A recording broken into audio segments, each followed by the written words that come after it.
Up arrive in the canyon, that's where I long to be, with my three good companions, just my rifle, pony and me. Microciné, bonjour ou bonsoir, ça va dépendre de l'heure à laquelle vous allez découvrir cette nouvelle émission. Alors, cette émission, elle est juste unique parce que, pour dire, en gros, dans les coulisses, ça a été un peu compliqué de la faire, mais elle est là et je remercie, mais alors, de manière, je des louanges mon invité pour sa ténacité, sa patience et je suis très content parce qu'on va parler d'une comédienne importante dans ma cinéphilie qui s'appelle Ava Gardner. Pourquoi parler d'Ava Gardner? Parce qu'il faut en parler. Voilà, il n'y a pas de question à cela. Et surtout parce qu'il y a un livre déjà à la base. Le voici.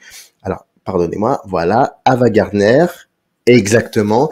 L'intitulé très important des films au mythe. C'est publié chez Leitmotiv. Et je remercie Jean-François Jeunet pour l'aide apportée à la conception de cette émission. Et surtout, mon invité, sinon il n'y aurait pas d'émission, Laurent Dolé, qui est l'auteur du livre. Comment allez-vous? Très bien, je vous remercie. Et vous? Je suis content. Je suis content. C'était comment dire, c'était l'aventure. Mais en tout cas, le générique de ma chaîne, on en parlait hors caméra, de manière, c'est Rio Bravo. Bon, et Rio Bravo, ça fait partie de l'histoire du cinéma dans tous les sens du terme. Et c'est aussi un mythe. C'est devenu quand même un mythe pour plein de raisons, pour plein de raisons. Ava Gardner. Et c'est un mythe, Rio Bravo, c'est un mythe, mais qui est, qui peut s'expliquer. Moi, j'ai l'impression, après avoir terminé de lire votre livre, que Ava Gardner, c'est un mythe un peu particulier. Il y a des zones d'ombre, ou alors on a du mal à l'expliquer. Enfin, il y a quelque chose d'assez unique en elle. Pas comme chez d'autres actrices comme Rita Hayworth ou, je sais pas, moi, il y a plein comme ça. Il y a un truc avec Ava Gardner et j'ai l'impression de ressentir cela quand je finis votre livre. Est-ce que c'est le cas? Je pense qu'on peut dire qu'Ava Gardner garde sa part de liberté, toujours. C'était une femme très libre, et donc sa part de mystère, en fait. Donc, on a beau adorer Ava Gardner, on a beau la voir dans tous ses films, on a beau la suivre à la trace, mais elle garde toujours sa part de mystère et elle s'enfuit toujours quelque part. Elle est toujours un peu fuyante parce qu'elle ne veut pas qu'on la possède. Donc, elle garde toujours sa part de mystère, effectivement. Et c'est bien ça. Mais oui, mais quand vous parlez de cela, moi, je suis entièrement d'accord avec vous. Mais par contre, maintenant, ce qui m'intéresse, c'est dans votre propre histoire du cinéma, comment s'inscrit-elle, Ava Gardner? Moi aussi, j'ai été élevé avec le cinéma de cette époque-là, bien sûr. J'ai une cinquantaine d'années. Bon, quand j'étais jeune, la télévision passait beaucoup de films de cette époque-là. On voyait des films de toutes les époques. Et le cinéma hollywoodien, bien sûr, avait cette aura particulière, surtout les films d'aventure, les grandes romances en Technicolor ou les films noirs, les films policiers aussi. Et Ava Gardner, d'abord, ce qu'on voit là en premier, c'est sa grande beauté, avec un côté félin et puis un rayonnement qui fait qu'on la remarque et on la suit. Il y a quelque chose de magnétique, de très particulier chez Ava Gardner. Mais au-delà de sa beauté, après tout, ça reste subjectif. Moi, ce qui m'a marqué chez Ava Gardner, c'était son côté authentique. C'est-à-dire qu'on sent une véritable personnalité. On n'a pas l'impression d'avoir une actrice qui joue un rôle. On a l'impression d'avoir une vraie personne authentique qui est elle-même dans les films la plupart du temps. Et ça, c'est touchant, d'autant qu'elle a à la fois une forte personnalité, un fichu caractère même, elle ne devait pas être drôle forcément tous les jours, et en même temps une hypersensibilité, ce qui la rend très touchante. Et la caméra capte cela. Et c'est assez fascinant de voir finalement que dans ces films hollywoodiens, qui sont finalement des films complètement factices, Hollywood, c'est une usine à rêve, alors c'est très très bien fait, mais ça reste du rêve. Et bien malgré tout, au milieu de tout ce rêve, de tout ce qui est factice, eh bien, la caméra capte l'authenticité d'un être réel. Et ça, c'est vraiment spécifique, je trouve, à Ava Gardner. Et vous souvenez un petit peu, comme ça, le film peut-être où vous avez découvert cette comédienne, cette actrice, pardon? Quand j'étais gamin, les films d'Ava Gardner qui passaient beaucoup à la télé, c'était les films d'aventure. Donc on voyait beaucoup Mogambo qui se passe en Afrique, où elle partage la vedette avec Clark Gable et Grace Kelly. Mhm. On voyait Les Chevaliers de la Table Ronde, où elle joue le rôle de la reine Guenièvre, mariée au roi Arthur, et amoureuse de Lancelot, qui était Robert Taylor. Et puis on voyait aussi Les 55 jours de Pékin, qui était également une grande fresque, film d'aventure qui se passe à Pékin en 1900, pour lequel une partie de la ville de Pékin avait été reconstituée en studio en Espagne à l'époque. Et ça, c'était les films qui passaient le plus. Donc c'est ce que j'ai vu moi dans ma jeunesse. Et puis, par la suite, quand j'étais étudiant, quand j'avais une vingtaine d'années, j'ai pu voir dans les cinémas d'arrêt d'essai d'autres films que je n'avais pas vus, mais qui étaient ces films, je dirais, principaux, c'est-à-dire notamment Pandora et La Comtesse aux pieds nus, qui sont vraiment ces films emblématiques. Il y a de cela. Je vais quand même vous présenter et puis c'est important parce que la petite bio est dans la quatrième de couverture du livre, mais je pense qu'il y a un lien vraiment important avec aussi le fait qu'il y ait un livre autour d'Ava Gardner, enfin que vous écriviez un livre autour d'Ava Gardner. Vous avez suivi des études de cinéma, vous intervenez régulièrement pour présenter des films dans le cadre de séances patrimoine ou de festivals. Vous organisez et animez aussi des événements en lien avec des sujets littéraires, musicaux, mythologiques, et vous rédigez des articles pour des revues et des sites. Et vous êtes, alors ça c'est écrit, soucieux de partage et de transmission, vous vous efforcez de donner des clés pour mieux apprécier et comprendre le 7e art. Alors moi je prends comme ça transmission, soucieux, mythologique, sujet littéraire. Je me dis que c'est tout à fait logique qu'à un moment ou à un autre vous approchiez Ava Gardner et que vous lui consacriez un livre. Oui, c'est vraiment mon actrice préférée. Hein. Derrière ce livre, il y a 30 ans d'intérêt et de travail. Hein. Donc, de collection non seulement de ses films, mais également de multiples livres, revues, articles qui parlent d'elle et qui parlent les romans aussi qui ont été adaptés au cinéma avec elle, mais également les musiques de ses films. Enfin, c'est énormément de choses. Et à travers Ava Gardner, c'est une pierre angulaire finalement. À travers elle, on parle de littérature, donc des romans qui ont été adaptés et de tout ce qu'il y a derrière. On parle d'histoire parce qu'elle interprète aussi des personnages qui se situent dans des périodes historiques importantes, telles que la guerre d'Espagne, telles que l'entre-deux-guerres, telles que la fin des empires coloniaux. On parle également de mythologie, puisque Ava Gardner a beaucoup interprété, peut-être plus qu'une autre encore, des personnages mythologiques tels que Vénus, Pandora, Guenièvre, Sarah dans la Bible. Et même quand elle n'interprète pas des personnages mythologiques, très souvent on la compare à des personnages mythologiques. Fond aussi, derrière Ava Gardner, il y a tout un fond, je dirais, culturel qui est extrêmement riche. Et comme ces personnages, on n'a pas l'impression qu'elle les joue, mais qu'elle les incarne naturellement, c'est d'autant plus frappant. Mais qu'est-ce qui ferait qu'aujourd'hui, il est important de transmettre cela, c'est-à-dire de parler d'Ava Gardner aujourd'hui en 2023, selon vous? Alors d'abord, il y a eu l'événement historique qui était le centenaire de sa naissance, c'était à Noël 2022. Je pense qu'Ava Gardner, elle a un côté très actuel parce qu'elle était avant-gardiste sur beaucoup de choses. Ava Gardner, c'était une femme qui refusait le sexisme, qui toute sa vie s'est battue contre le système des studios et ce système de son époque qui faisait que la femme était toujours un peu considérée comme inférieure ou devant obéir aux hommes. Et toute sa vie, elle s'est battue contre cela. Ava Gardner, elle refusait le racisme aussi, elle refusait l'homophobie, elle refusait toute forme d'intolérance. Et toute sa vie, elle s'est battue contre ça et elle l'a exprimé dans ses films aussi. Donc ça, finalement, c'est très actuel. Parce qu'à l'époque, ça n'allait pas de soi. Aujourd'hui, ça l'est davantage. Sans doute pas pour tout le monde, malheureusement.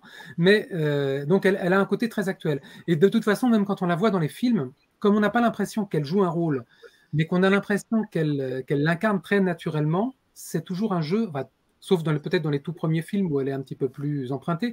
Mais sinon, on a l'impression que son jeu est extrêmement moderne. Parce que justement, elle incarne naturellement.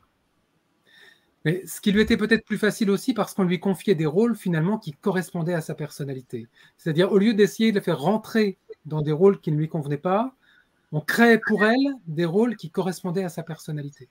Ce qui fait que les deux, ses rôles et sa vie, se répondent constamment en écho. Et elle va vivre dans sa vie des choses qu'elle avait vécues dans ses rôles, et elle va vivre dans ses rôles des choses qu'elle a vécues dans sa vie.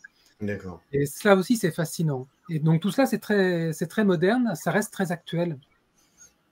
Mais ça, on le sait à partir du moment quand vous l'expliquez, puis vous avez écrit le bouquin, quand on commence à comprendre un peu, à connaître un peu sa vie, on arrive tout de suite à recoller les morceaux du puzzle à travers les films dans lesquels elle a joué.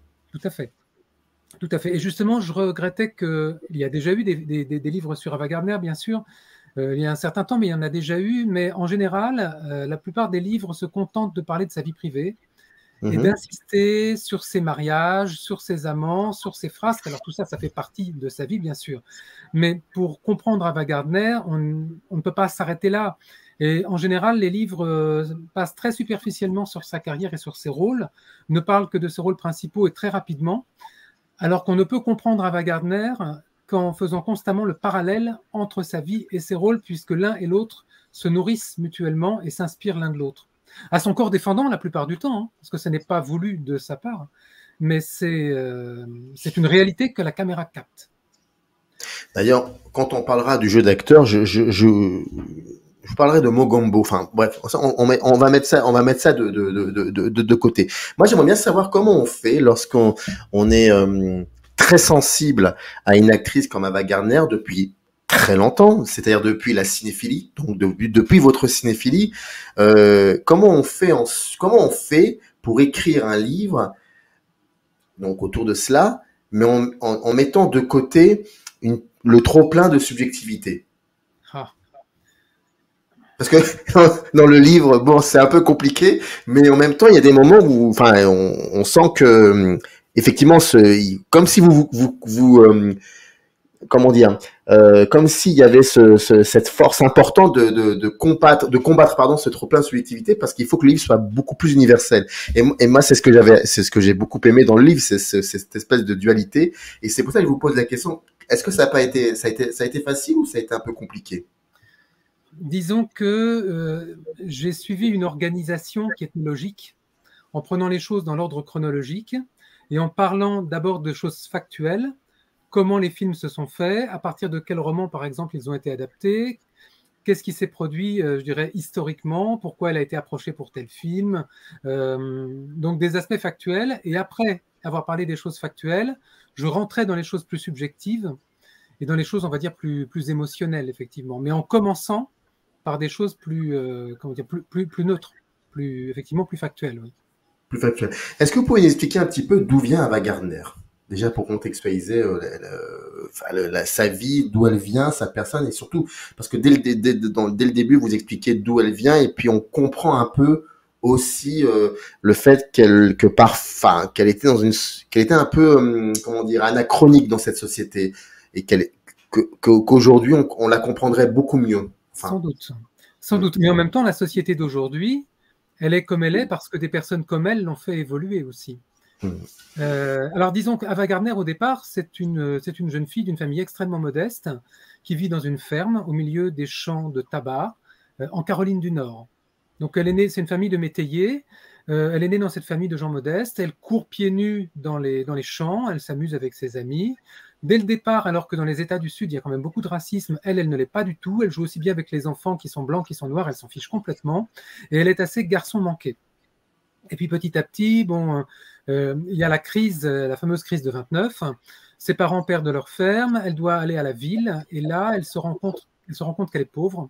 Et elle se rend compte aussi que son corps change et qu'elle devient attirante pour les hommes qui la regardent avec concupiscence.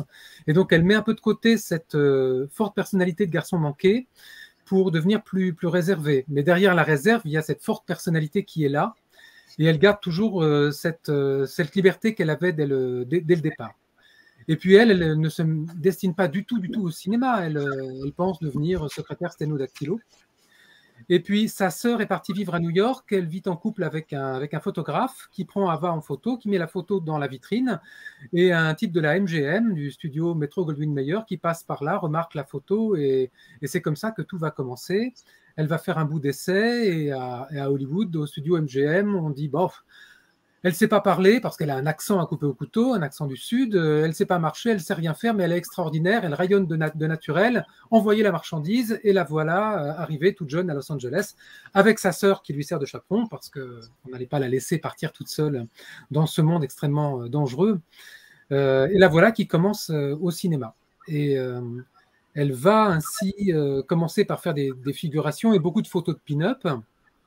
Et très rapidement, elle est à la fois fascinée par ce monde du cinéma, par la MGM, par tous ces plateaux, par tous ces décors, par tous ces gens extraordinaires, ces acteurs qu'elle n'avait vus que sur l'écran.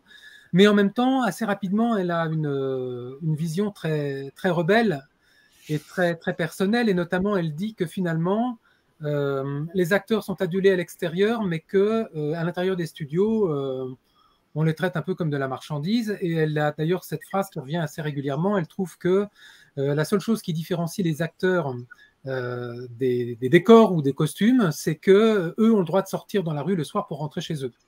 Mais elle a immédiatement un regard très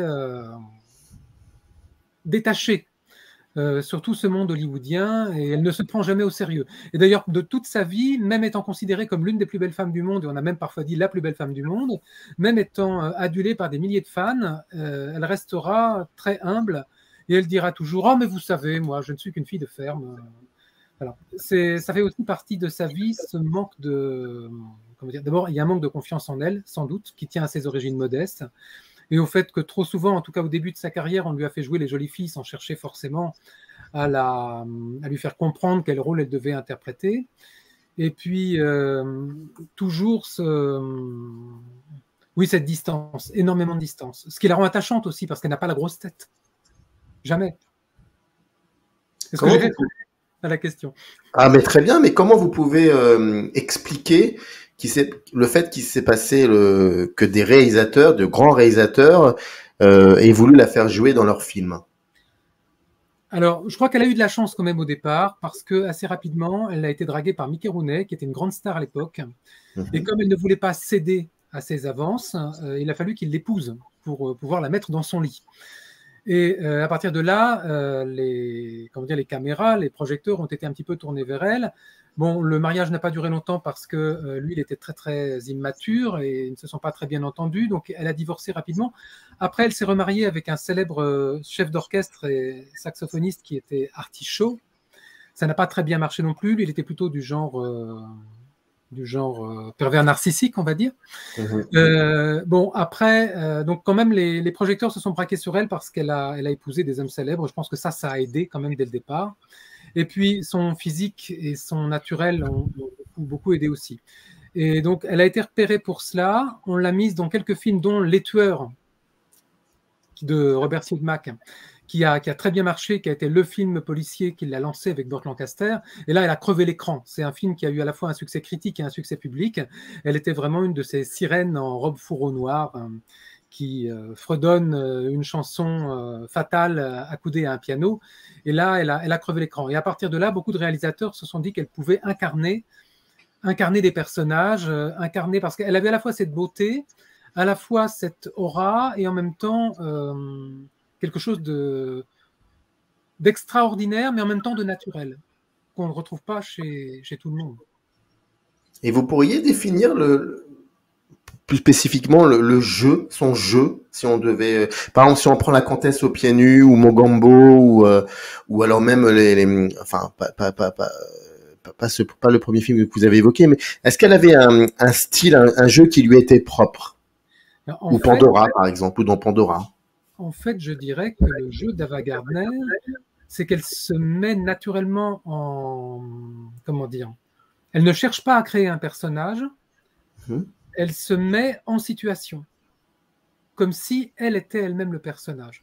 Et comme les personnages qu'on lui fait interpréter sont des personnages qui sont très proches de sa vraie personne, ou tout au moins elle les tire vers elle-même, mais naturellement, en fait, elle ne joue pas. C'est tout le contraire de l'acteur studio.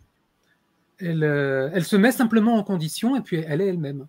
Donc on a l'impression que ces personnages sont toujours un peu la même personne, qui porte des noms différents, qui vit dans différents lieux, à différentes époques, qui ont plus ou moins bien tourné, qui ont eu plus ou moins de chance, qui vont finir bien ou tragiquement, mais que c'est finalement toujours un peu le même personnage. Ce qui est très touchant, parce qu'en regardant toute sa filmographie, on a l'impression de film en film de voir évoluer et de voir vieillir un personnage qui est toujours un peu le même et qui est fondamentalement authentique. Je pense que c'est ça, en fait, le jeu d'Ava Gardner, c'est cette authenticité. Ce qui est le contraire qu'on trouve aujourd'hui avec des acteurs comme Leonardo DiCaprio ou Meryl Streep, qui interprètent à chaque fois des personnages différents et qui cherchent justement à être le plus différent possible à chaque fois.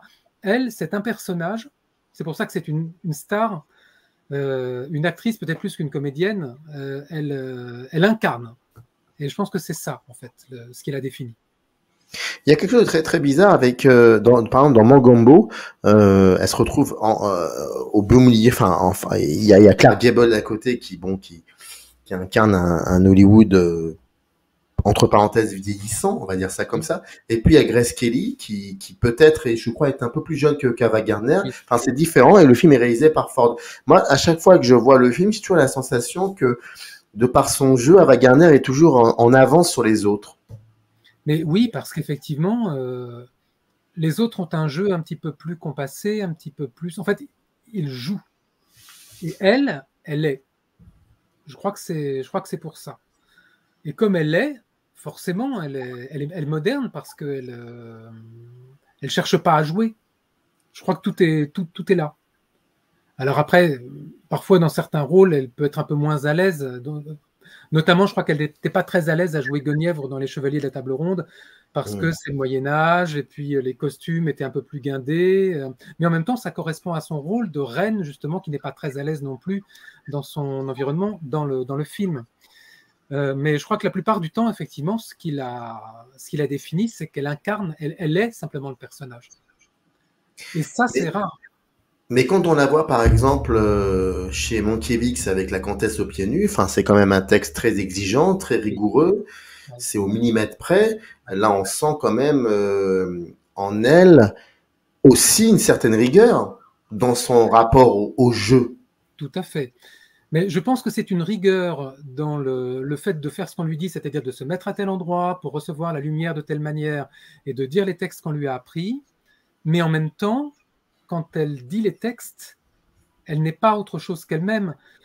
Notamment, il y a une scène très belle dans La Comtesse aux pieds nus, ou une scène pas de balcon, mais elle se trouve devant sa maison, enfin la maison de ses parents à Madrid, sur une véranda, et elle discute avec Humphrey Bogart de son enfance, de la guerre civile espagnole. Elle dit: quand j'étais jeune, il n'y avait pas d'argent, il n'y avait pas de chaussures pour moi, je me cachais dans la boue, dans les ruines, en attendant que les bombes aient fini de tomber, etc.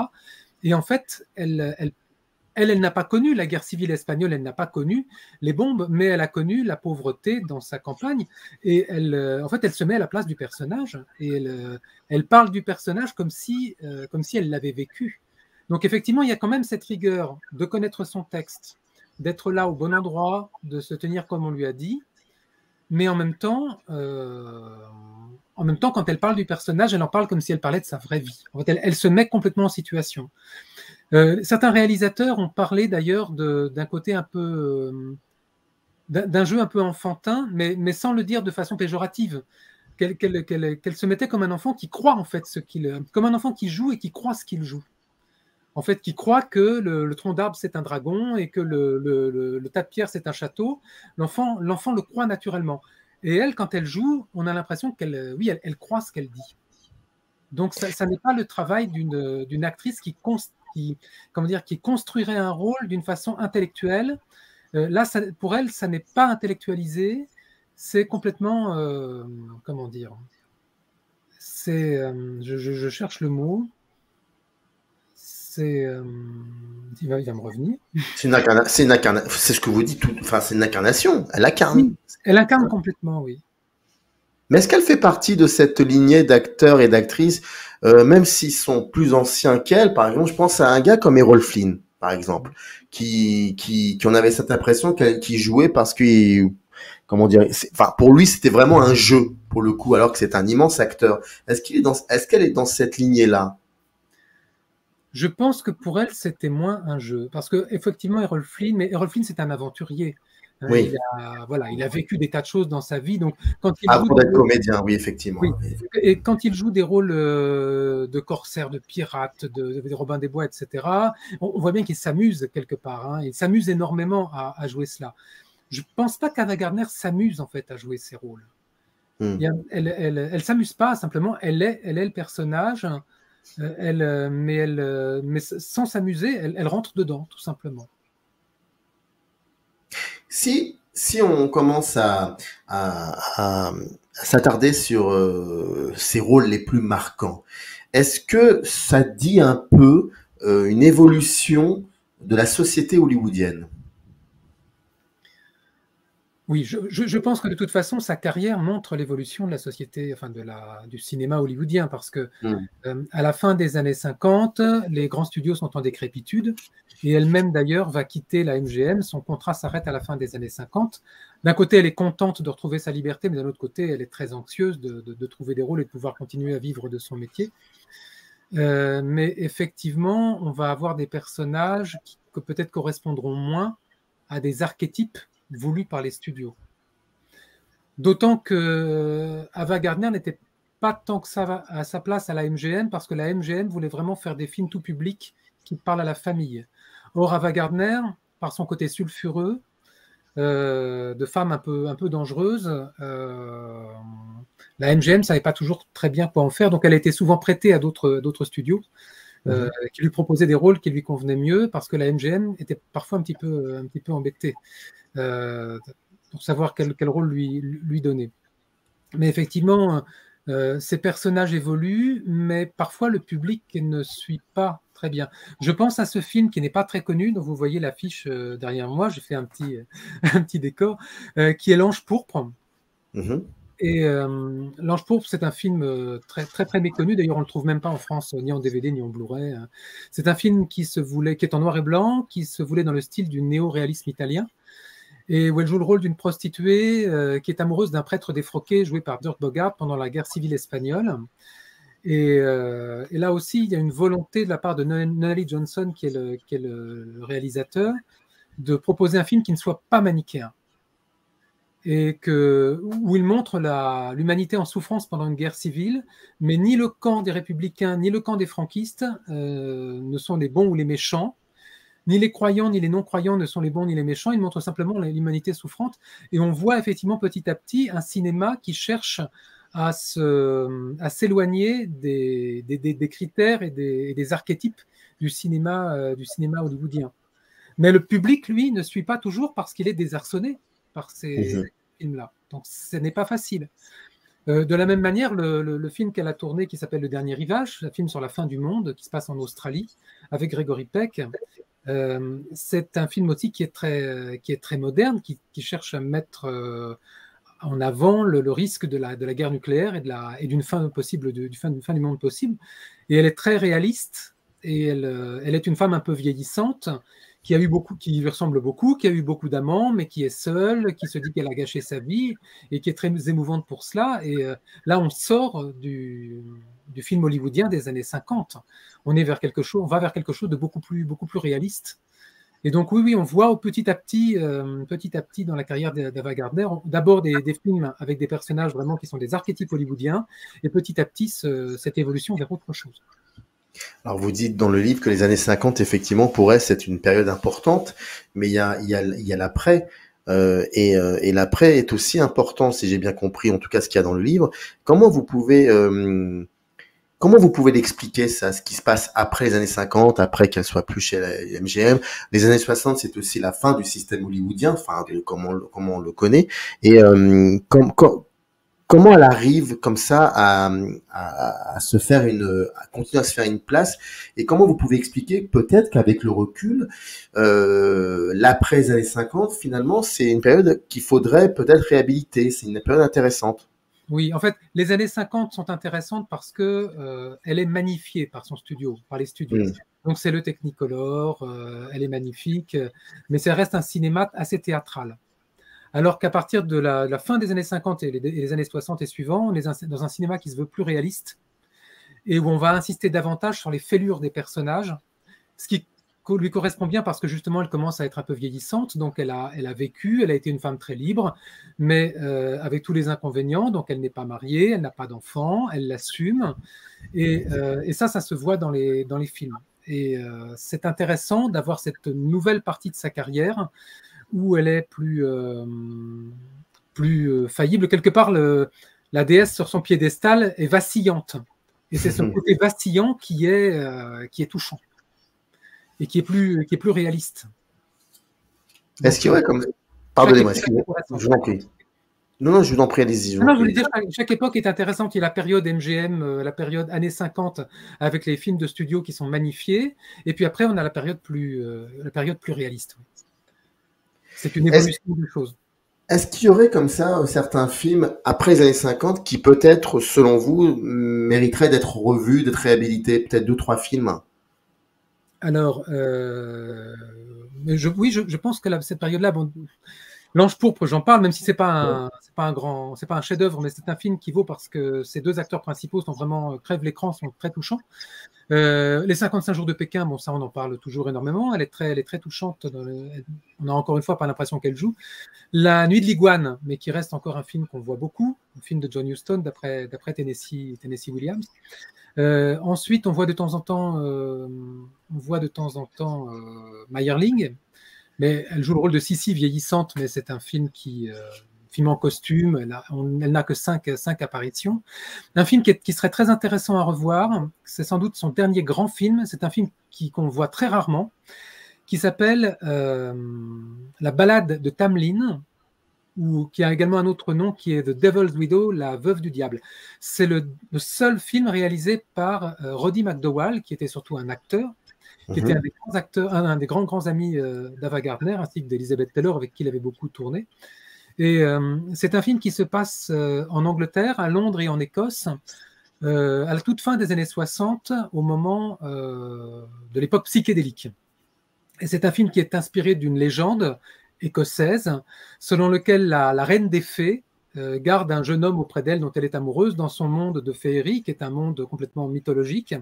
Mais le jeune homme veut la quitter parce qu'il veut retourner chez les humains. Il est amoureux d'une jeune fille et il devra la quitter et affronter des épreuves pour quitter la reine des fées. Et c'est transposé dans un monde réaliste où elle est une femme extrêmement riche, extrêmement puissante, encore belle mais vieillissante, qui a autour d'elle tout un groupe de jeunes gens, dont Joanna Lumley dans un de ses premiers rôles. Et elle est amoureuse de ce jeune homme, elle ne veut pas qu'il parte et elle comprend qu'il va la quitter pour une plus jeune. Et le film n'a pas rencontré son public parce qu'il y a eu des problèmes de production, de distribution. Il a disparu des circuits. Il est sorti en catimini, complètement remonté, coupé. Il a été restauré par Martin Scorsese, qui trouvait que c'était un film important de l'histoire du cinéma. Et donc, il est ressorti en cassette vidéo, puis en DVD. Mais là encore, pas de DVD ni de Blu-ray en France, ce qui est bien dommage. On ne peut le voir qu'en VO non sous-titré. Et c'est sans doute un des films les plus importants de sa carrière parce que là, elle assume d'être une femme vieillissante, mais avec encore toujours cette aura extraordinaire et d'être à mi-chemin entre le réel et le mythologique. Et dans un monde qui n'était pas le sien, puisque là, on est vraiment à la toute fin des années 60, c'est 68, 69, vraiment la période du Swinging London et la période psychédélique. Et quand finalement le film est sorti, cette période-là était passée et donc le film n'a pas rencontré son public. Mais c'est un film qui mériterait énormément d'être redécouvert maintenant. Celui-là, vraiment, oui, il le mériterait. Et c'est dommage qu'il n'y ait pas d'éditeur français jusqu'à présent. Oh, mais ça va arriver, hein. Ça arrive toujours d'ailleurs. Ça arrive toujours. Ava Gardner, des films au mythe, édité chez Leitmotiv. Il y a toutes les informations dans le descriptif de la vidéo si vous voulez vous le procurer. J'aimerais vous poser une dernière question. Aujourd'hui, 2023, c'est une question un peu difficile parce que le système hollywoodien a complètement changé, le cinéma a complètement changé, les cultures ont changé. Mais peut-être comme ça, est-ce que s'il devait y avoir une influence avant-gardenienne, on va dire ça, chez une actrice ou quelques actrices, pas forcément américaines, hein, aujourd'hui, est-ce que vous auriez comme ça en tête peut-être une actrice de par sa manière d'être, enfin moi je pense, ça va peut-être vous surprendre, mais dans sa manière d'agir et d'être au monde et dans son rapport au cinéma, je trouve que par exemple que Cate Blanchett, elle est vraiment dans cette lignée d'Ava Gardner. Je dis pas qu'elle a le même jeu qu'Ava Gardner.